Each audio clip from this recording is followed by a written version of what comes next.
Hello everyone and welcome to another tutorial about Lightning in React. Today we will have a look at how you can implement a paywall on a blog. What we will create today is the blog you see right here with a blog feed with a couple of different posts. We also have the ability to create a new post. And as you see right here, you can decide whether the post should be free content or premium. If we tap on one that's free, you will get access to the post detail page. But if you press on a premium content post, you will get prompted into a paywall. And here, if you click pay, you will be directed into this approve payment screen. You have to pay 5 sats. You can click pay now. And then once the payment has been processed, you have access to the premium post. We can go into our Lightning wallet. And then we see right here that a Lightning invoice was created and then paid just a minute ago. All right, so let's have a look at how we can implement this. Okay, here we are in our project in VS Code. I won't go through the code in detail because this is a Lightning tutorial, not a blog tutorial. If you want to learn more about the blog code, you can just find a lot of different tutorials on YouTube already. What we have here is basically just our routing and navbar in the app.js file. And then in the components folder, we have 4 different components. We have the create post component, home, paywall, and post. And then finally, we have our JSON server where we save all the posts we make. To run the project, in one of the terminals, you run npm run server. To start up the service, we can access the posts. And then in another terminal, just run npm start, as you usually do, which will initiate the web app. And here we go. We can see our posts, and in here we can also create posts. Testing, decide whether it's premium content or not, submit it.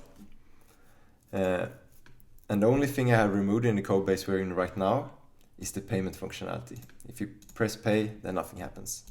But otherwise, it's the same as in the intro. So what we'll do next is implement this payment functionality together.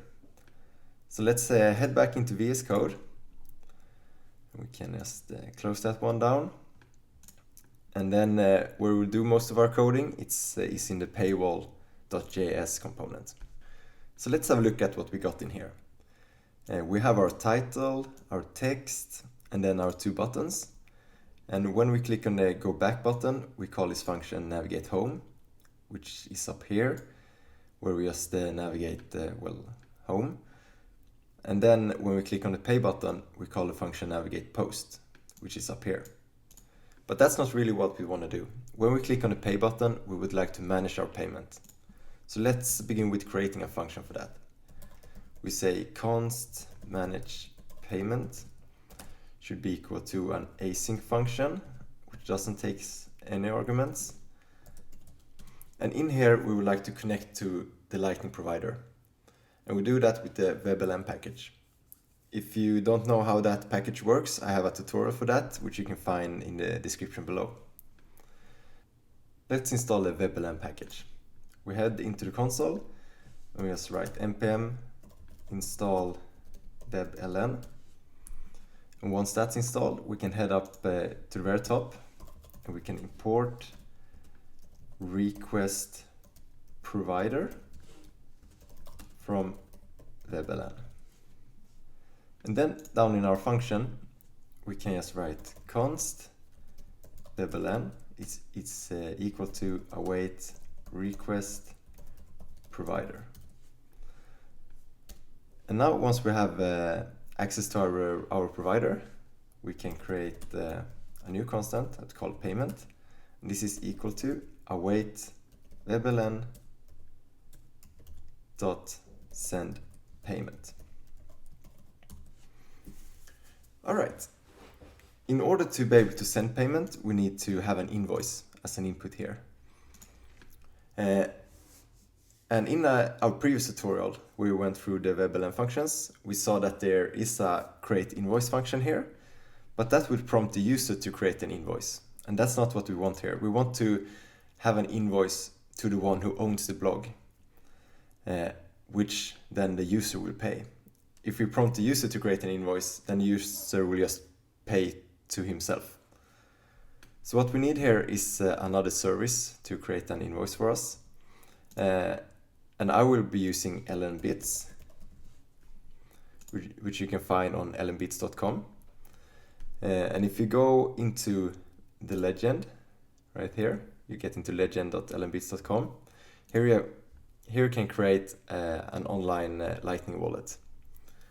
So let's just write something here, a name, say tutorial, and create a wallet. And here you can create an invoice. We'll do it dynamically later in the tutorial, but we just begin with static, just to try it out. We can say 5 sats, and then we say LNBits or something as a memo. We create it, and here we can copy the invoice. Let's head back into VS Code. And what we can do here is just paste it in, like that. And then the only thing we need to do to try it out is to connect this manage payment function to our pay button.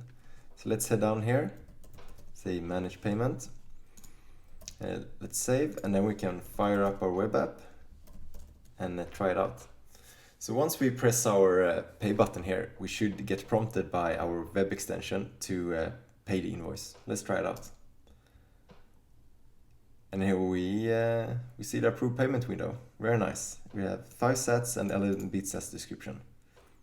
Let's just cancel that and head back into VS Code. Okay, so now we can send payments.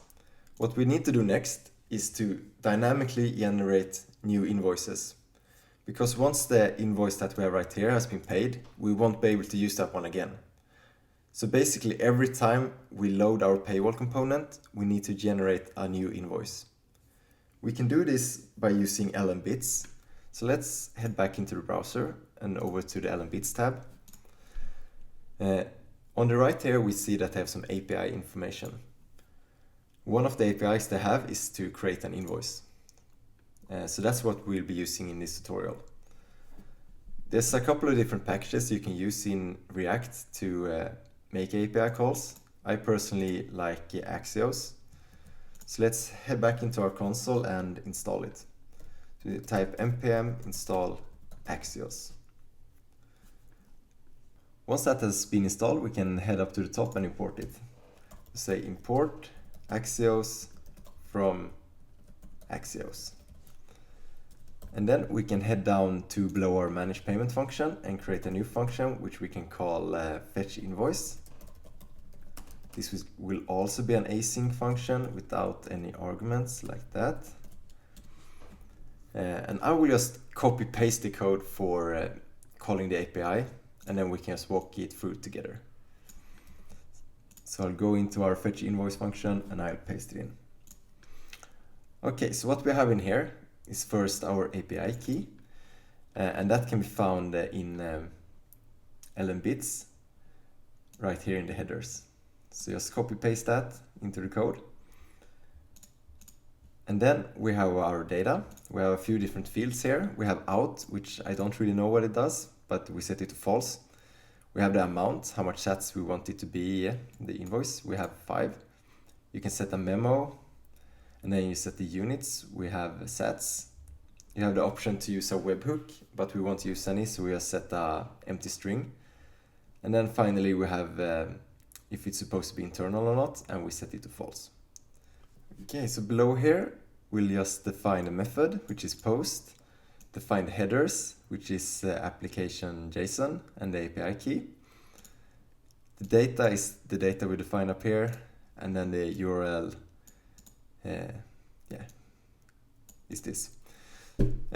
Once that has been defined, we can just call Axios with the request we made.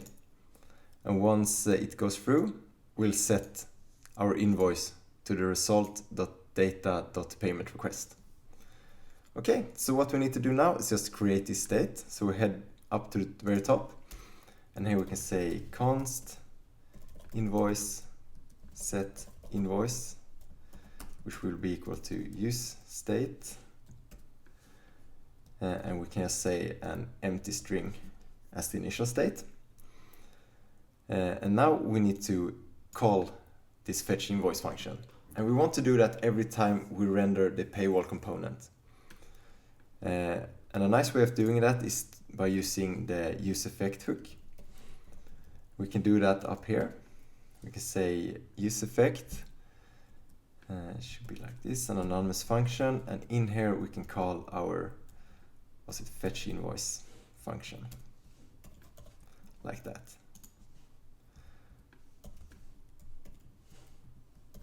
So this should call our fetch invoice every time we render the component. And the final thing we need to do to try this out is to, instead of having this string here, which we used before, we replace that with our invoice. All right, this looks pretty good. Let's save it and run our web app. Not run, npm start, of course. Launch the web app and let's try it out. So we're at our paywall and we'll hit pay. And now we see our payment request here, 5 sats, lightning rocks, looks pretty good. All right. Now we're almost finished with this tutorial. The final thing we need to add is just the routing logic. So once we have made a payment, we'll get routed into the premium blog post that we clicked on. So let's head back into VS Code. And in our paywall component, we'll do some modifications to this navigate post function. Actually, we will not have a function at all. We will use a use effect hook, just like above. And we'll say in here, we will just take this navigate functionality we have in there, and then we can just remove the navigate post function. And in here, we also want to check if a payment has been made or not. So let's put an if statement here and just say if payment is not equal to an empty string, then we would like to navigate to the post. All right, so this payment that we're checking for is the one we get back once we made the payment. But to be able to access this, we need to create a state for the payment as well. So let's head back to the top and say const payment set payment use state and just the empty string. And then below here in the manage payment function, we will set our payment with the payment. All right. So the only time this payment will change from being an empty string, which it is in the beginning, is if this payment actually goes through. So that's why this if statement makes sense. Another thing we'll do is we want the user to be able to get into these premium posts even if they shut down their browser and come back again. And also if they pay for one premium post, they should have access to them all. So what we'll do is just store a local variable in the browser. So we can say local storage dot set item. We can call it paid. And if they made a payment, we'll set it to true. All right, and I think also we need to bring this variable in here, like that. This is just the state of the post. So when we navigate to the post, we get into the right one. All right, and this will also have some dependencies. So every time the payment changes, we want to run this use effect hook, and also navigate, and also if the state changes. So basically everything that this functionality depends on. All right, we can save that. And we also need to do some changes in our post.js file. So we head into here. And here we're making a check if we should navigate to the Paywall page or not. And here we have, we check if the post has Paywall enabled or not, and also if this paid constant is false or not. And this paid constant is the local variable that we set in here. So now what we only need to add is when we set the paid constant, we want to set it to this local variable. So we say local storage.get item, and we call it paid. And if it's not there, then we want to set it to false, because that means they haven't paid. All right, so save this, and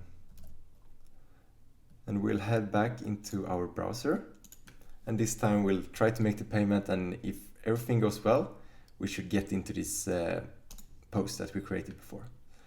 Okay, so pay, 5 sats, looks good. Hit pay now.